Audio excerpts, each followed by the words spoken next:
Today on the newscast, Russia unhappy with Iranian drones. Plus, what will Israel's future war with Hezbollah look like? And we know it's coming.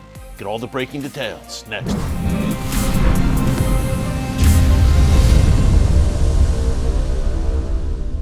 Hey folks, Erick Stakelbeck here. Welcome to the Watchman Newscast. We want to get to our interview with top Israeli security expert Orna Mizrahi about Israel's coming war with Hezbollah and what that will look like. But first, a quick update on a story we've been following here for you on the newscast over the past few weeks. We have reported that Iran is supplying Russia with hundreds of drones. Now, these drones are made in Iran, domestically produced, and look, Iran is very proud of their drone program. They have boasted about it. They have showed off their drone hardware in various military drills and parades. They have shared it with their proxies across the region like Hamas, Hezbollah, and the Houthis in Yemen. And of course, they have a growing alliance with Vladimir Putin's Russia.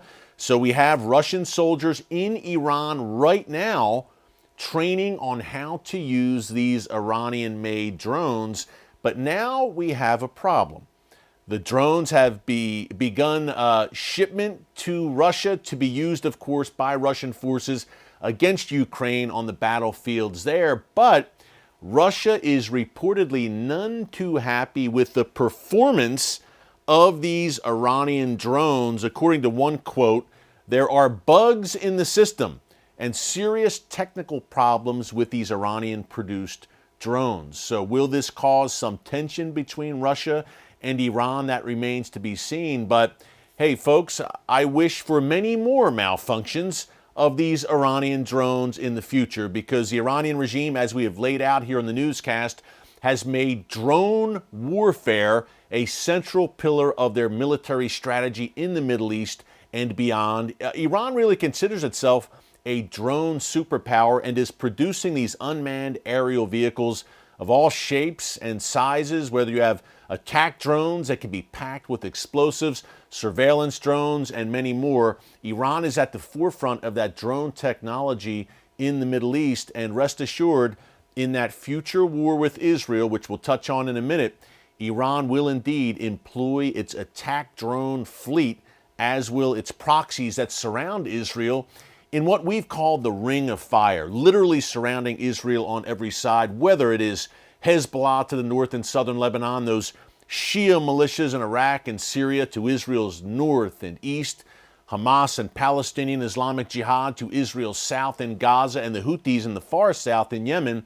Iranian proxies, one and all, of course, and we know it here on the newscast as the Ring of Fire. That Ring of Fire will eventually be set ablaze, I believe. I've called it the coming Great Northern War. Yes, the bulk of the action will be focused to Israel's north, but rest assured, Hamas, Islamic Jihad, and very likely the Houthis will throw their hats in the ring and get involved as well. But again, the bulk of the fighting will come to the north, the most violent, the bloodiest fighting, and I hate to say that, but let's be realistic, folks. It's war. It's going to be costly on both sides.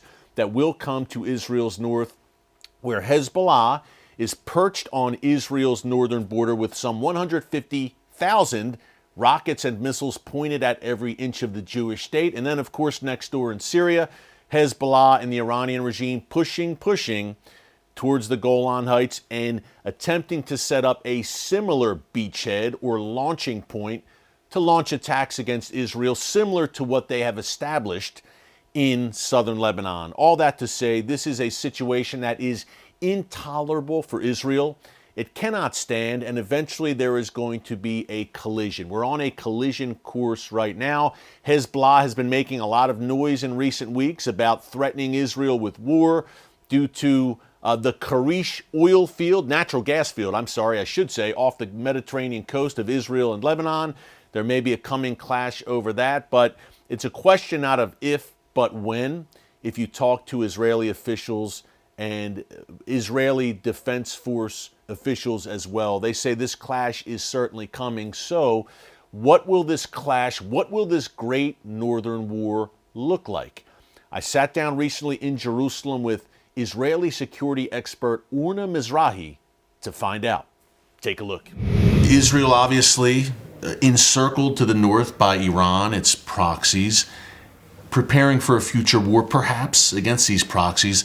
What does that future war look like? How serious of a threat really is there facing Israel to the north? It's going to be a very difficult war and different than the war that we have before in the Northern Front. The next war is going to be not one front war. It's going to be a multi-front war. At least two fronts, the Syrian front and the Lebanese front, and maybe more than that. Maybe we'll have missiles from Iraq, and I don't know, some talk about missiles from the Houthis, but they have these capabilities that really threaten all of Israel, and with the help of the other proxies of the Shia axis, it's going to be a real devastating war. But not just for the Israelis.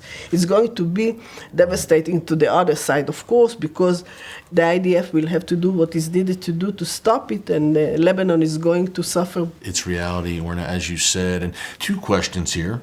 Number one, how much stronger has Hezbollah grown since that second Lebanon war in 2006? That was one thing. Hezbollah today is much more powerful 16 years later.